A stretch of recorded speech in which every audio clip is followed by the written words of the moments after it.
O ritual maldito. Yuki olhou através da pequena janela do quarto ao perceber que a lua voltara a aparecer. Não conseguia lembrar quando foi a última vez que vira uma lua cheia tão grande como aquela. A forte luz que brilhava nas águas escuras só deixava a vista dali mais incrível.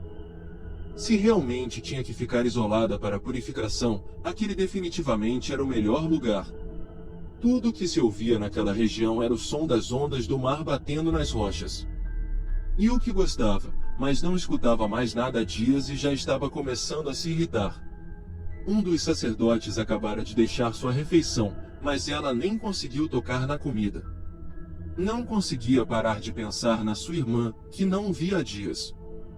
Se Mia estivesse ali, provavelmente iria obrigá-la a comer, mas não tirava da cabeça as palavras de seu pai.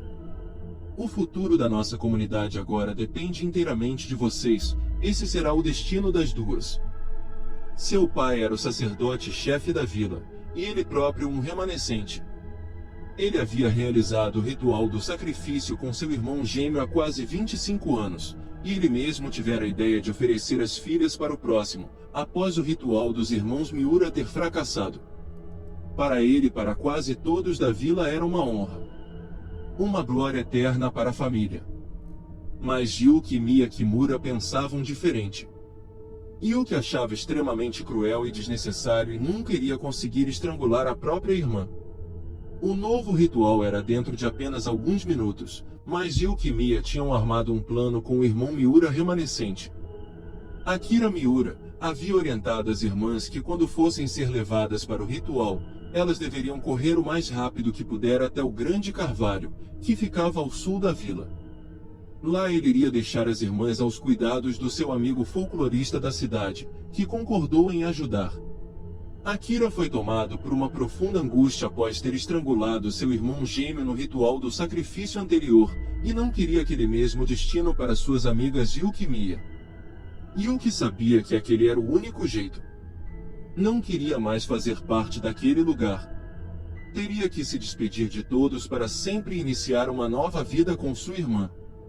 Yuki vestiu o kimono branco que havia sido deixado para ela pela manhã e esperou. O Sr. Kimura, pai de Yuki, destrancou a porta minutos depois e entrou no quarto. Yuki pôde ver os sacerdotes velados do lado de fora. Alguns seguravam tochas e outros carregavam varais budistas de metal. "Está pronta minha criança?" disse o pai de Yuki, quebrando o silêncio. Ela apenas o encarou com seus olhos negros, deixando seu medo transparente. Seu pai forçou um sorriso cínico e estendeu a mão para ela. Como ele podia deixar a filha nessa situação? Como ele podia obrigar que sua própria filha estrangulasse a irmã em um ritual sem sentido? Yuki naquele momento desejou que seu pai estivesse morto. As trevas não irão tolerar outro ritual fracassado. Nós precisamos de vocês, disse com calma. Yuki nunca entendeu o que seu pai queria dizer com essas tais trevas. Ele também costumava dizer às filhas que gêmeos tinham um poder espiritual muito grande e que elas um dia, assim como ele, iriam participar de uma cerimônia importante. Yuki andou em direção aos sacerdotes, deixando seu pai com a mão estendida. Os sacerdotes usavam um manto todo preto com apenas um cinto de corda vermelho, o que era incomum para sacerdotes tradicionais. Porém, o que era mais incomum era o véu que encobria seus rostos completamente. Yuki não entendia para o que servia aquilo e esperou o sinal de Akira, enquanto seu pai andava em sua direção. De repente, um forte estrondo rugiu. Os sacerdotes olharam surpresos para o clarão.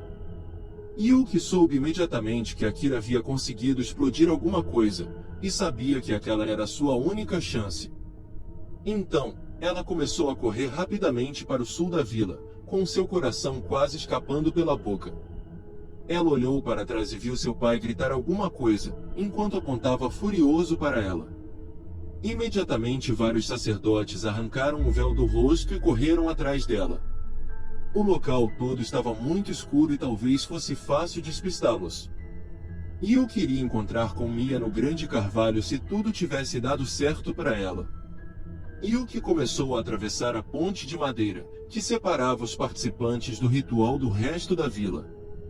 Ela rapidamente pulou o guarda-corpo e se pendurou para fora segurando nas tábuas de madeira. Os sacerdotes cruzaram a ponte sem perceber Ilk e entraram na vila. Ela fez força nas mãos, subiu de volta e foi na outra direção. Ilk viu Mia de costas para ela aos pés do grande carvalho e a chamou. Mia virou-se, e pareceu que Ilk estava diante de um grande espelho. Além de gêmeas, Mia parecia ter a mesma expressão doce e suave no rosto. Apesar de ser mais nova, Mia sempre cuidou de sua irmã, às vezes quase sendo uma segunda mãe. As duas irmãs se abraçaram forte. Você está bem, irmã? Disse Ilk, enquanto uma lágrima escorria do seu rosto até cair no ombro de Mia. Estou. Mia olhou para a irmã e continuou. Akira foi capturado, eles o descobriram. Ele disse que o amigo folclorista da cidade estará à nossa espera à beira do lago. Temos que ir para lá rápido. Vocês estão cientes do erro que estão cometendo? Ilk e Mia gelaram, ao verem o Sr. Kimura diante delas, e vários sacerdotes atrás dele carregando tochas. As duas começaram a correr rapidamente, adentrando a floresta. Peguem-nas! Gritou o Sr. Kimura para os sacerdotes. Eles prontamente obedeceram às ordens e começaram a perseguir as garotas. Mia era mais ágil e estava deixando Ilk para trás. A floresta era muito densa, e nenhuma das duas conseguia enxergar mais que um palmo à frente. Ilk virou-se, e viu a luz das chamas das tochas dos sacerdotes se aproximar. Mia! Espera! Não me deixa para trás! Vem rápido! Virou-se para Ilk enquanto corria. Mia mesmo assim apressou o passo enquanto tentava lembrar qual era o caminho do lago, mas estava muito escuro. E silencioso de repente. Não conseguia mais ouvir Ilk ofegante. Mia parou e virou-se. Sua irmã não estava mais lá, não tinha mais ninguém. Ilk! Gritou Mia. Mia começou a tremer. Voltou um pouco pelo lado que veio, mas não havia sinal algum de Ilk. Ilk estava a poucos metros dali e pôde ouvir sua irmã. Ela tentou gritar de volta, mas sua voz não saiu ao virar-se e dar de cara com os sacerdotes. Ela tentou recuar, mas os sacerdotes agarraram. Ela se debateu com fúria e tentou chutá-los, mas eles começaram a levá-la de volta à vila. Ilk viu alguns sacerdotes irem atrás de Mia. Ilk foi levada até a casa de um dos moradores. Ela sentou no chão quase soluçando, enquanto ouvia os sacerdotes e residentes da vila ao seu redor, tentando decidir como eles realizariam o ritual agora. Seu pai estava entre eles. Não temos mais tempo, Mia não voltará. O ritual deve ser realizado hoje ou as trevas reinarão sobre nossa comunidade. Disse o sacerdote-chefe, o Sr. Kimura. Pai, por favor. Não faz isso. Ilk soluçou. O Sr. Kimura curvou-se para Ilk e limpou suas lágrimas do rosto. Não chore, minha criança. Há sacrifícios que devem ser feitos para um bem maior. Ilk não percebeu nenhuma emoção na frase dele. Ela e sua irmã haviam sido criadas por seu pai com mãos de ferro. Ele sempre fora severo e duro, mas ela não imaginaria que um dia iria implorar por sua vida a ele.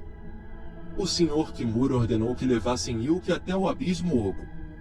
Ilk andou no meio dos sacerdotes velados até uma parte da vila onde nunca tinha ido antes.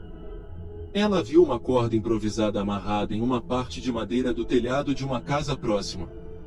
A ponta da corda estava atada, de modo a formar um círculo, onde sua cabeça podia entrar facilmente. Ilk sentiu um frio maior percorrer sua espinha ao ver o abismo oco. Era um enorme buraco, que estranhamente formava um quadrado perfeito de mais ou menos 8 metros em cada lado, e com a lua cheia posicionada exatamente em cima. Ilk foi guiada até a corda, enquanto os sacerdotes começaram a rodear o abismo. Ela, a essa altura, já não acreditava mais que sua irmã voltaria para salvá-la. Mia finalmente havia achado o caminho de volta à vila. Tinha que salvar sua irmã. As duas eram unha e carne. Mia nos últimos dias tinha pensado como seria viver sem sua irmã e não conseguia suportar a ideia. A amava tanto que podia facilmente abandonar seu povo e não voltar nunca mais. Aquele ritual era sádico, cruel, desumano. Akira havia dito que para apaziguar as trevas era preciso de jovens gêmeos idênticos. Ele mencionara que a energia liberada quando o irmão mais velho estrangulava o mais novo era tão forte, que o povo da vila acreditava que era suficiente para acalmar as trevas que viviam no abismo oco. Mia tentou afastar os pensamentos ruins e continuou correndo, na esperança de encontrar o local do sacrifício. O Sr. Kimura passou a corda sobre a cabeça de Yuki e em seguida apertou o nó no pescoço. Ela se equilibrava em pé em cima do corrimão da varanda, no segundo andar da casa com as mãos atadas. Chegou a hora, filha, disse o Sr. Kimura antes de dar um beijo no rosto dela. O Sr. Kimura a empurrou forte. Yuki gritou ao cair da varanda, seu corpo ficou suspenso pela corda em volta de seu pescoço. Ela começou a agitar as pernas histericamente, e tentou soltar as mãos, mas nem sequer conseguia chorar mais. A corda balançava o tempo todo, e seu corpo girava enquanto ela tentava desesperadamente respirar.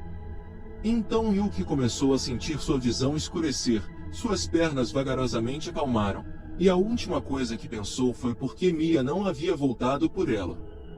Após cortarem a corda, o corpo de Yuki foi levado pelos sacerdotes até a beira do abismo. O Sr. Kimura conduziu o processo de perto, enquanto alguns moradores murmuravam preces. 2 sacerdotes levantaram o corpo de Yuki, e o mergulharam na escuridão infinita que habitava aquele lugar. Mia atravessou a ponte de madeira em busca de Yuki quando de repente ouviu um estrondo enorme. Ela sentiu o chão tremer, e ouviu um forte zumbido no ouvido. Mia seguiu o barulho até um grande portão no lado norte da vila. Ela viu alguns moradores e sacerdotes correrem desesperados para fora, gritando de pavor. Eles nem pareceram notá-la, só estavam preocupados em fugir dali. Mia adentrou o local confusa e viu o abismo oco. O zumbido parara e o lugar parecia estar vazio. A lua encoberta pelas nuvens deixava tudo mais escuro. Mia andou em direção ao buraco quando de repente um relâmpago iluminou tudo. Vários corpos mutilados estavam espalhados em volta da área toda. Sacerdotes e moradores jaziam banhados em sangue. Mia gritou, recuando para trás e tropeçou. Ela virou e viu seu pai engasgando sangue na sua frente. Ele tentou dizer algo para ela, mas foi interrompido quando seu pescoço girou sozinho para o lado rapidamente. Mia gelou ao ouvir o estalo dos ossos. Ela rapidamente se levantou e ouviu uma risadinha. Mia virou-se e deu de cara com Yuki de cabeça baixada, em pé, à beira do abismo. Seu kimono branco estava encharcado de sangue. Yuki levantou seus longos cabelos negros expondo uma terrível marca vermelha em volta do pescoço, e começou a gargalhar. Os risos agudos eram assustadores, não pareciam ser humanos. Mia percebeu que aquela não era mais sua irmã, e sentiu uma forte onda de medo percorrer seu corpo. Ela virou-se rapidamente preparada para sair, mas de repente os risos cessaram. Então, Yuki apareceu de frente para Mia de repente. Ela caiu para trás e se pôs a recuar. Você vai me deixar de novo? Yuki sussurrou numa voz medonha, enquanto se aproximava rápido de Mia. Você vai me deixar para trás de novo, irmã? Você deveria ter cuidado de mim. Yuki riu. Mia gaguejou, mas não conseguiu dizer uma palavra. Ela virou-se para o abismo, e viu uma onda negra de escuridão engolir toda a vila. Virou de volta para o que um dia foi sua irmã. A última coisa que viu foram seus enormes olhos negros tomados pelas trevas. E aqui se encerra a história e já iremos começar uma outra. A Mulher Mariposa. Desde pequena, Lavínia conviveu com situações de perigo. Letícia, sua mãe, trocava de namorado como quem troca de roupa, e os levava para sua casa sem conhecê-los. Lavínia não conseguia entender por que tantos homens visitavam sua casa, mas seu pai nunca aparecia. Quando adolescente, Se apaixonou por um colega de classe, mas sua mãe proibiu o namoro, então desistiu de viver a primeira paixão. Por volta dos 16 anos, Lavínia entendeu que os namorados que sua mãe levara em casa, na verdade eram clientes. Era assim que sustentava a casa. Se submetia a situações humilhantes para garantir o sustento de sua filha, e depois de completar 40 anos, desistiu da profissão. Todos os homens que entravam na casa de Lavínia eram violentos com sua mãe. Isso deixou a garota com medo de relacionamentos, uma vez que nunca conheceu o pai, e os namorados da mãe eram desrespeitosos. Com 20 anos, Lavínia assumiu o primeiro namoro. João era um rapaz inteligente, e poderia ser um bom namorado, se não tivesse sido preso por tráfico. Depois da prisão do rapaz, Lavínia nunca mais o viu. Meses depois de romper com o traficante, Lavínia conheceu Marcos e sofreu os primeiros abusos. Ele era possessivo, violento e tentava controlar sua vida. A garota temia se tornar tão infeliz quanto a mãe. Quando foi traída por Marcos, teve a oportunidade perfeita para acabar com a relação, e conseguiu. Depois do término, Marcos continuou com a amante, se casou e nunca mais traiu. Assim como sua mãe, Lavínia atraía problemas. Suas amigas diziam que ela tinha o dedo podre. Como uma mariposa, Lavínia ia de encontro ao fogo sem perceber. Depois de muito tempo sem namorar, Lavínia encontrou Gustavo, sua primeira paixão. Ela sentia que devia ter passado por tanto sofrimento para reconhecer quem realmente a amasse. E Gustavo sempre a amou, desde a adolescência. Os dois se casaram e iniciaram uma linda história de amor. Lavínia finalmente teria sido felizes para sempre. Felizmente ou não, o para sempre acabou rápido demais. Gustavo se transformou depois do casamento. Era como se fosse outra pessoa. Era como se todos os ex-namorados de Lavínia vivessem em um único corpo. A garota apanhava quase todo dia e tinha que esconder os hematomas com maquiagem. Numa segunda-feira, depois de um longo dia de trabalho, Lavínia só queria descansar, mas Gustavo queria descontar seus problemas na esposa. Enquanto o marido a xingava, Lavínia foi até a cozinha, pegou uma faca e começou a preparar o jantar. Durante o preparo, tentou se desligar do mundo. A voz de Gustavo ficava cada vez mais distante. Então, de repente, Lavínia sentiu o pescoço arder. Seu marido havia tomado a faca de sua mão e a cortou. Ele estava fora de si e ela sentia que estava morrendo. Com toda a força que tinha, apoiou-se na pia da cozinha. Sentiu um cheiro muito forte de gás e antes de levar mais uma facada, acendeu um fósforo. A explosão foi rápida. Em poucos minutos a casa foi tomada pelas chamas. Quase morta, Lavínia pôde contemplar a morte de seu marido, e enquanto sentia o fogo consumindo seu corpo, encontrou a paz que nunca teve. E aqui se encerra a história e já iremos começar uma outra. A mulher que tinha cascos.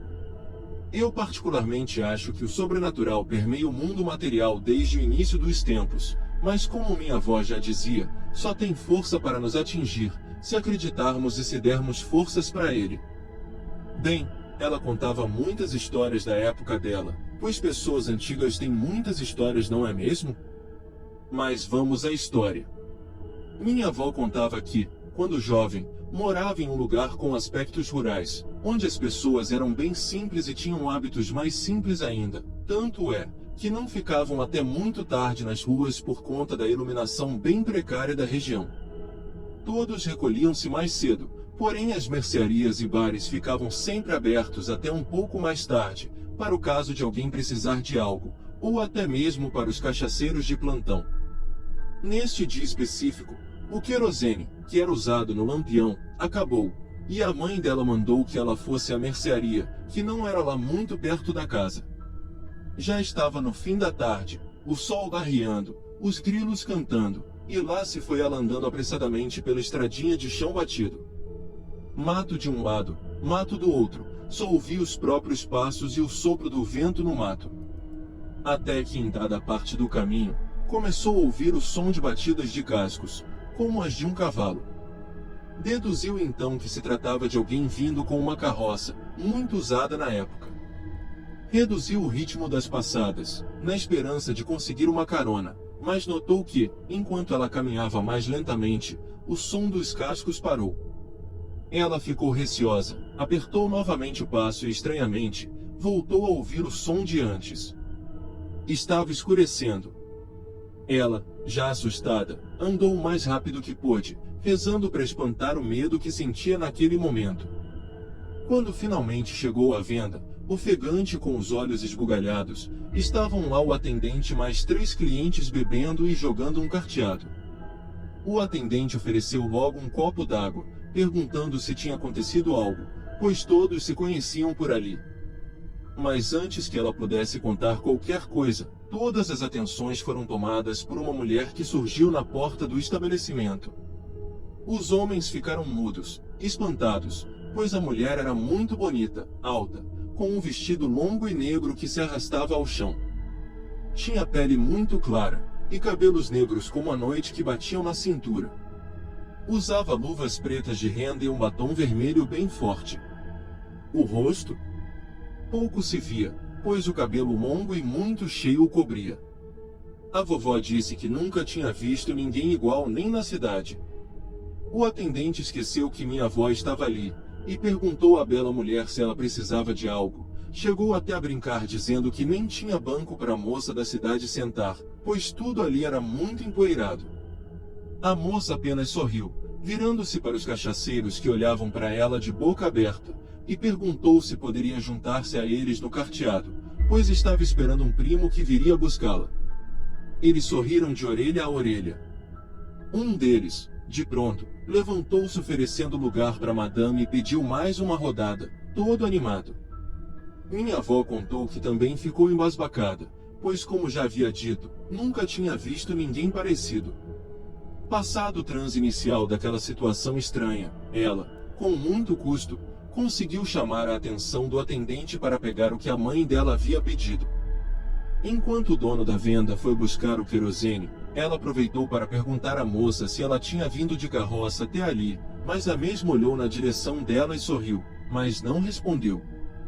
Como ela queria ir logo embora dali, resolveu deixar de assunto. Um moço da venda trouxe o querosene e minha avó logo se dirigiu à saída, mas por conta do pouco espaço no local, acabou esbarrando no braço da moça, e derrubando todas as cartas que estavam em sua mão. Rapidamente se abaixou e catou as cartas. Foi nesse momento que ela olhou na direção dos pés da moça e ficou aterrorizada com o que viu. Ela não tinha pés, ela tinha cascos. Minha avó levantou-se rapidamente, entregou as cartas sem nem mesmo olhar para a cara da moça, e foi embora, praticamente correndo por todo o trajeto. Quando já entrava pelo portão de casa, ouviu novamente batidas de cascos, mas nem cogitou olhar para trás. Correu até para dentro, trancou tudo, se encolheu num canto da casa e começou a rezar. De lá de dentro chegou a ouvir relinchos, misturados a gritos que faziam gelar a alma. A mãe perguntava o que tinha acontecido, mas ela não conseguia falar, só rezar e tremer. No dia seguinte, contou à sua mãe todo o ocorrido do dia anterior, que não acreditou muito, mas como todos por ali se conheciam, não tardou muito a chegar notícias de que o dono da venda e mais 3 homens haviam sido encontrados mortos sem as suas cabeças. E o boato que se espalhava era de que teria sido a mula sem cabeça. Meses depois, ao chegar em casa depois de uma ida à cidade, veio correndo a vizinha, dizer que esteve ali uma moça muito chique procurando pelo Idalina, que era o nome de minha avó, e a vizinha, ao descrever a tal moça, deu todas as características da mesma mulher que a aterrorizara aquele dia na venda. Era a mulher que tinha cascos. Pouco tempo depois, toda a família se mudou, por vários motivos, mas de certo, esse deve ter sido um deles.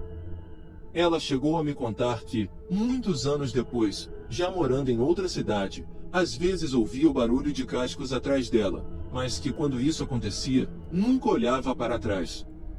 Até que um dia, retornando de uma festa com o seu marido, distraidamente de braços dados e conversando, quando do nada ele a repreendeu dizendo: "Idalina, a moça lhe cumprimentou sorrindo e você não respondeu." Ela, assustada, perguntou quem teria sido e olhou de imediato para trás. Quando viu aquele mesmo sorriso de batom vermelho, toda vestida de preto como da primeira vez, preferiu não falar, e tentou se convencer de que não era nada além da sua própria imaginação. E aqui se encerra a história e já iremos começar uma outra. Inveja. Josh e John eram gêmeos. Desde sua primeira festa de aniversário, Josh se destacou muito mais que John em tudo, até mesmo aprendeu a andar e falar primeiro que seu irmão. John cresceu sob a sombra de seu irmão gêmeo. Sempre tirou notas inferiores, era menos extrovertido, menos sociável e mesmo tendo o mesmo rosto, havia quem dissesse que o seu irmão era mais bonito. Seus pais não tinham um filho preferido, mas não deixavam de expressar um carinho enorme por Josh até nas coisas mais simples como um celular melhor de presente de Natal, ou em todas as festas de aniversário o nome dele em primeiro lugar, mesmo John sendo 10 minutos mais velho. Sim, a mãe dos gêmeos sofreu complicações, e Josh acabou ficando com algumas voltas de cordão umbilical ao redor do seu pescoço. Como resultado, precisou de uns dias a mais na UTI pois tinha dificuldade para respirar, mas ele resolveu isso com natação depois e se livrou de vez da asma. Os gêmeos dividiam o mesmo quarto e, como se não bastasse terem o mesmo rosto, basicamente tinham a mesma vida, mesma escola, mesmo círculo de amizade, por mais que todos preferissem Josh para tudo, e principalmente mesmo os médicos. O Dr. Francis era a única exclusividade na vida de John, seu querido amigo de longa data e parceiro nas tardes de quarta. O psicólogo era a única alegria na vida de John, mas sempre que o rapaz chegava de uma consulta com o Dr. Francis, ele tinha uma pequena abstinência de realidade, era como se ele não distinguisse momentaneamente o que era certo ou errado. Ele era um ser humano novo sempre que passava por aquela porta, e essa era a parte preferida dele. O pecado da inveja, presente naquele simples psicólogo, afundou o garoto por anos em um rio de inveja e autopiedade. Ele não deixou John florescer e tomar as rédeas de sua vida. Ele o aprisionou em uma realidade em que ele só poderia viver caso seu irmão não mais existisse, pois com seu irmão vivo, ele sempre seria o antagonista da própria vida. Em uma quarta-feira em especial, o pecado da inveja estava com a corda toda. Ele adorava a essência que emanava do pobre John, mas não queria ver essa história se prolongar muito mais. Então, ele sugeriu algo que John prontamente aceitou. Já em casa, o garoto pegou um travesseiro e sufocou Josh enquanto ele dormia, arrastou seu corpo para o lado de fora, e entregou o defunto para o pecado se alimentar. A inveja sorriu e disse que, a partir de agora, ele poderia fazer o que ele mais sonhava por todos esses anos. No dia seguinte, Josh acordou a todos chorando, e disse que seu irmão tinha sido levado por sequestradores, estes que nunca foram encontrados. Dessa forma, se aproveitando da morte do irmão, John assumiu tudo que pertencia a ele, inclusive seu nome. E aqui se encerra a história e já iremos começar uma outra. Preguiça. Colton tinha uma pequena loja de utensílios para o lar.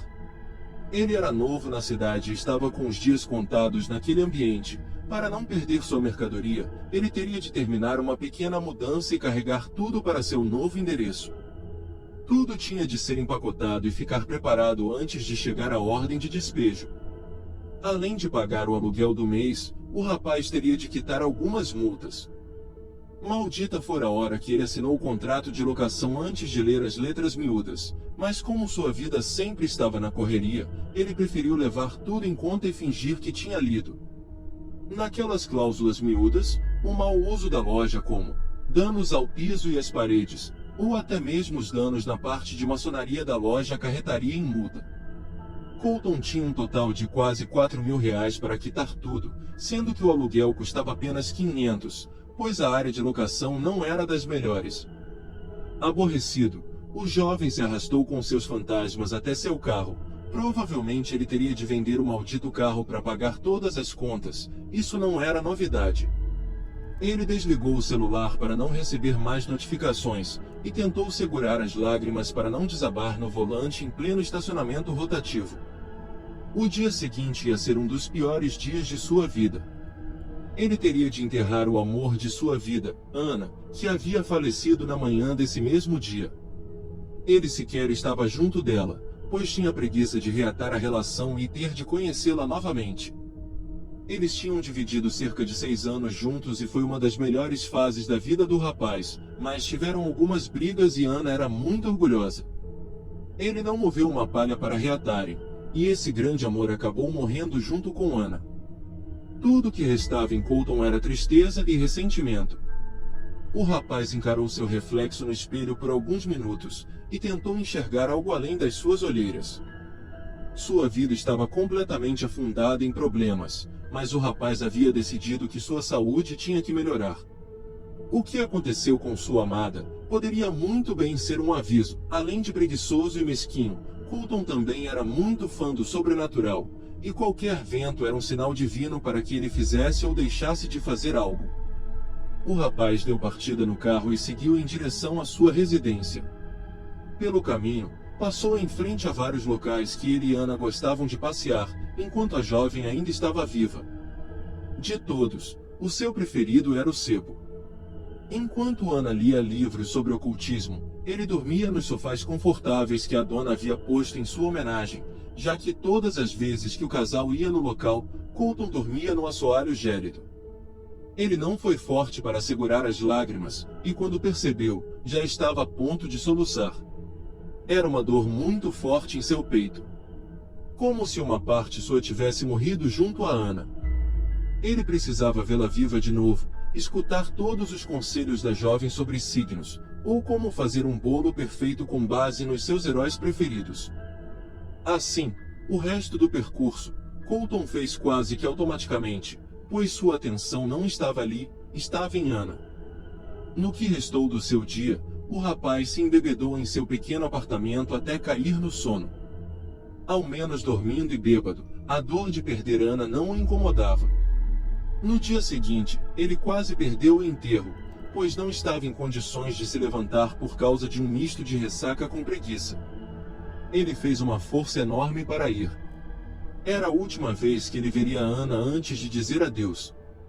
Colocou a primeira roupa preta que viu em sua frente, mas o resultado foi catastrófico. Uma bermuda acima dos joelhos, uma blusa polo e um tênis branco, pois ele não teve como comprar um para a ocasião. Ele estava se sentindo um lixo por dentro, e por fora, estava ainda pior, mas ele queria se mostrar a Ana da mesma forma como os dois se conheceram. Quando eram apenas adolescentes entrando na puberdade, Colton era um tanto quanto depressivo e, por esse motivo, vestia-se sempre de preto e assim era até hoje. Para ele, todas as outras cores representavam um estado de espírito mais animado que o seu, por isso não fazia uso das demais. Ao chegar à capela, observou Ana morta no caixão. Por uns instantes ele tentou retirar, mesmo que somente em sua cabeça, todas as pessoas que estavam ali. Sua dor aumentou ainda mais quando notou que muitos que estavam presentes nem sequer conversavam com Ana enquanto a jovem estava viva. O perfume de sua amada estava melhor que nunca. Seus cabelos encaracolados, cobertos por pequenas margaridas, pois era a flor preferida de Ana.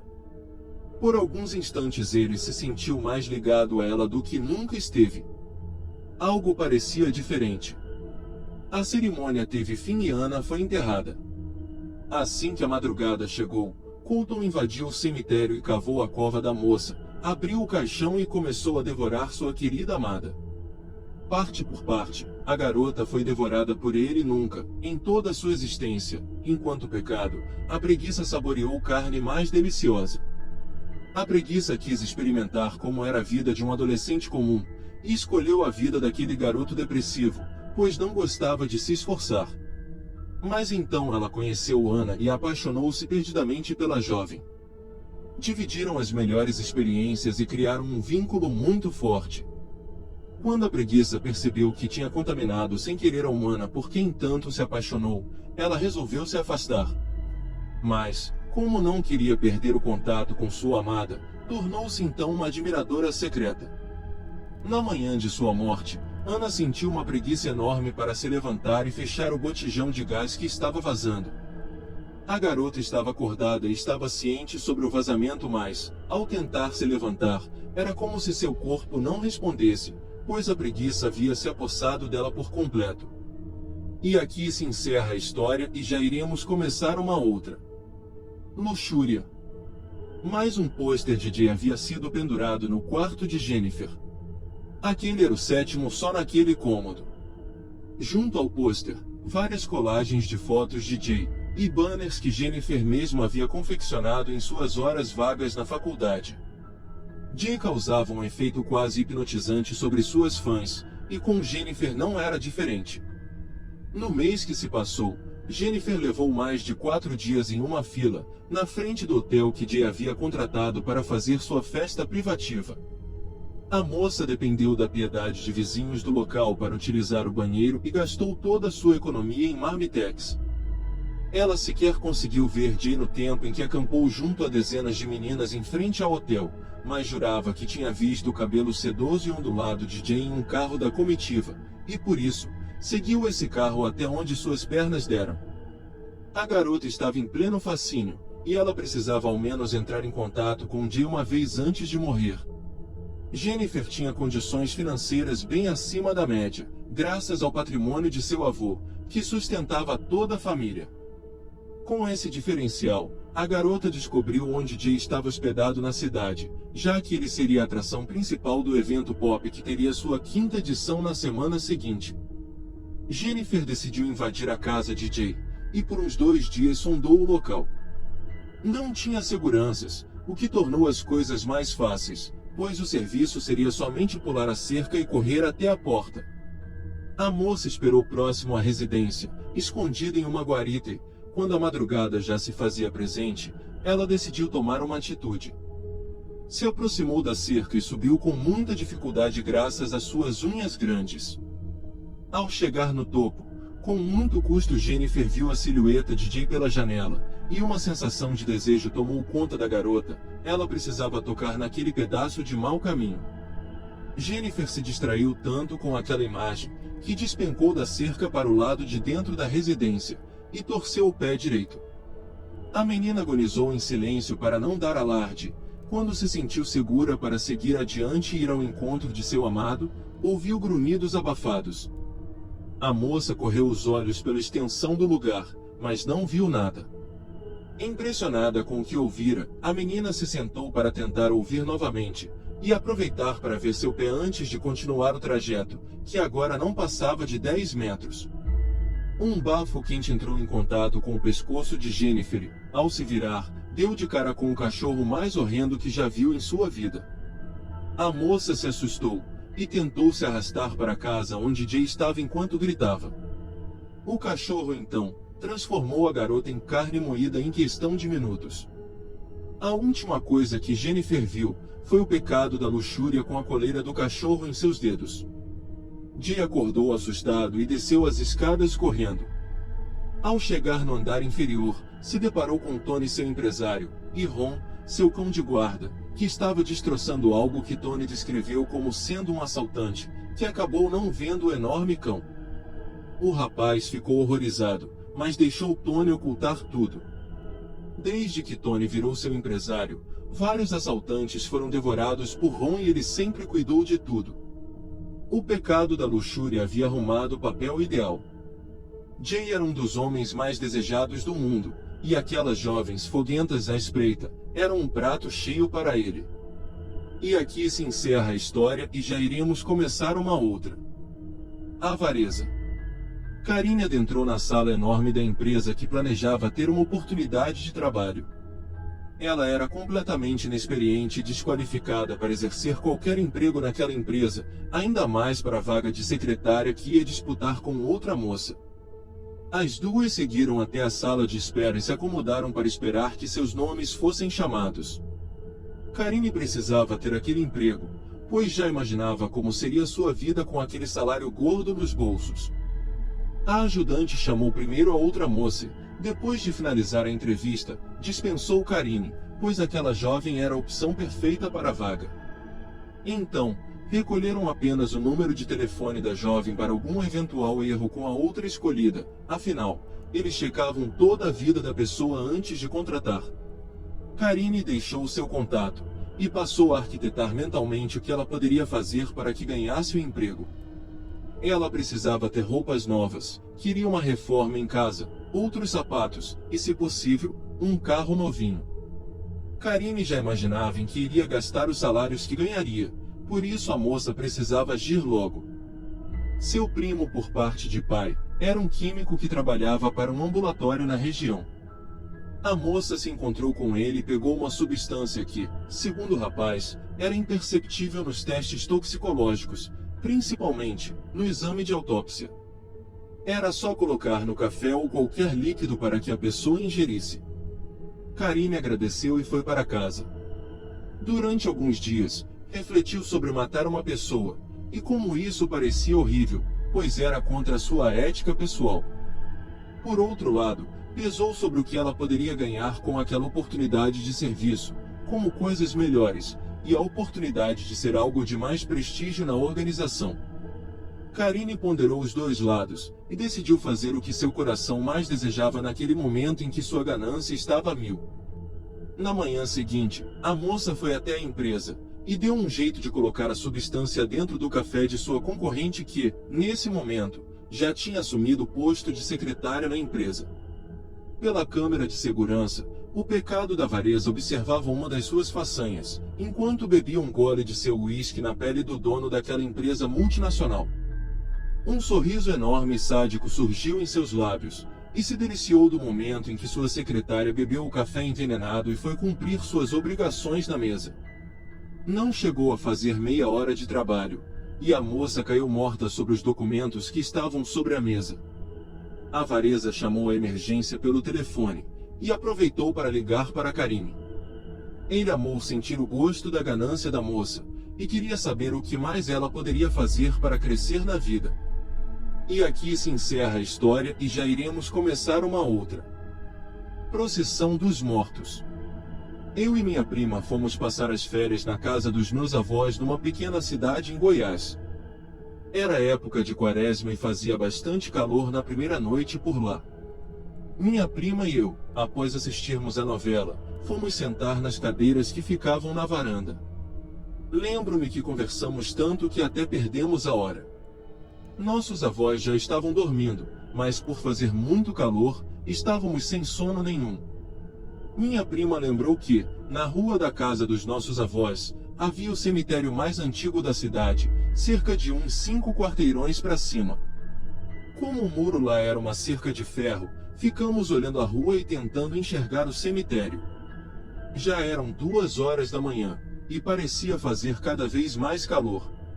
Ainda sem sono, começamos a tirar selfies de nós mesmos. Tiramos fotos na varanda e depois algumas fotos na cerca. Ao conferirmos as fotos, notamos que, as que tiramos na cerca mostrando a rua, dava para ver coisas estranhas logo atrás de nós. Era uma imagem distorcida, mas pareciam centenas de pessoas ao fundo, andando na rua cada uma com velas nas mãos. Ficamos assustados pois não havia movimento algum ali naquele momento. Naquela noite, nem dormimos. Na manhã seguinte, mostramos as fotos para minha avó que era muito católica. Ela ficou espantada ao ver aqueles vultos carregando velas na rua, e disse que existe uma lenda muito antiga naquela cidade. Diz a lenda que, na época da quaresma durante todas as madrugadas, as almas do cemitério saem em procissão pelas ruas pedindo por salvação. E aqui se encerra a história e já iremos começar uma outra. O pesadelo. Minha tataravó morreu em uma manhã cinza de inverno. Havia algum tempo que ela vinha reclamando de dores no peito, mas o médico pouco pôde fazer para ajudá-la, pois a medicina naquela época ainda era muito precária, então as pessoas tinham que confiar somente no olho clínico do médico. Os amigos e vizinhos fizeram um velório ali em sua casa como era de costume, e a enterraram antes do anoitecer. Meu tataravô estava desolado, pois a morte levara sua parceira de tantos anos, e agora ele seria um solitário já que os filhos eram adultos, casados e cada um tinha sua própria vida. Já era noite quando na cozinha, iluminada somente por um lampião e algumas velas acesas na mesa de jantar, tentava fazer algo para comer no fogão a lenha, quando escutou alguém chorando no quarto e chamando pelo seu nome. Era um choro misturado com gemidos de medo, e, quando ela chamava seu nome, ela gritava: Álvaro, me ajuda. Ele ficou petrificado no lugar por alguns minutos, até que criou coragem, pegou o lampião e foi andando devagar até o quarto. À medida que ele ia se aproximando do quarto, o choro diminuía, e quando ele chegou lá, o choro parou completamente.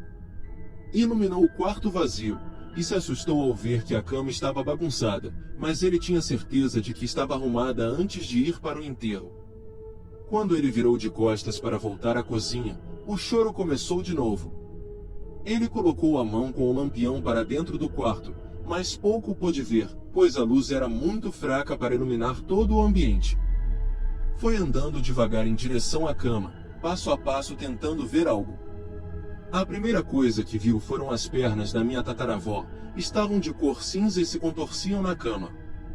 Meu tataravô teve vontade de iluminar o resto do corpo, mas o medo falou mais alto. Ele saiu correndo em direção à cozinha, e a voz chorosa que dizia: Álvaro, me ajuda, foi silenciando até calar-se. Ele saiu da casa e ficou na varanda por horas, sentado em sua cadeira e fumando seu cachimbo. Nervoso e aterrorizado com os acontecimentos, não tinha coragem de voltar para dentro da casa, e muito menos podia ir para a casa de um dos filhos porque eles moravam longe. Acabou pegando no sono já em alta madrugada. O pesadelo que se seguiu foi horrível. Minha tataravó estava viva dentro do caixão, arranhando a tampa tentando cavar uma saída, enquanto suas unhas se desprendiam da carne e sua boca buscava o ar que ali já não existia mais. Pouco a pouco, ela foi perdendo as forças até que seus olhos se arregalaram, e seu corpo deixou de buscar oxigênio. Ele acordou na varanda sufocando como se ele mesmo estivesse dentro do caixão. Desesperado, o pobre rolava no chão em busca do ar que aos poucos foi voltando. Quando estava mais calmo e controlado, decidiu ir até a casa de um de seus filhos e contar o ocorrido. Foi à casa do meu tio-avô Augusto que o acalmou dizendo que eram somente sonhos, e que ele estava impressionado por causa de sua recente perda. Não satisfeito, ele foi até o delegado da cidade e pediu a exumação do corpo, que lhe foi automaticamente negada, por não haver nenhuma razão convincente além de uma visão ou pesadelo como todos acreditavam. Nos próximos dias ele teve o mesmo pesadelo, e cada vez parecia ser mais real. E todos os dias ele voltava à delegacia para pedir a exumação do corpo que lhe foi negada, até o dia em que, chorando de desespero na frente do delegado, este lhe concedeu o pedido. Quando abriram o caixão, todos gritaram de terror, tudo estava como meu tataravô tinha sonhado. A tampa do caixão arranhada, minha tataravó sem unhas, com a boca e os olhos totalmente escancarados. E aqui se encerra mais um relato. Espero que tenha gostado e deixe seu like. É muito importante para continuar produzindo esse conteúdo para vocês. Nos vemos em breve.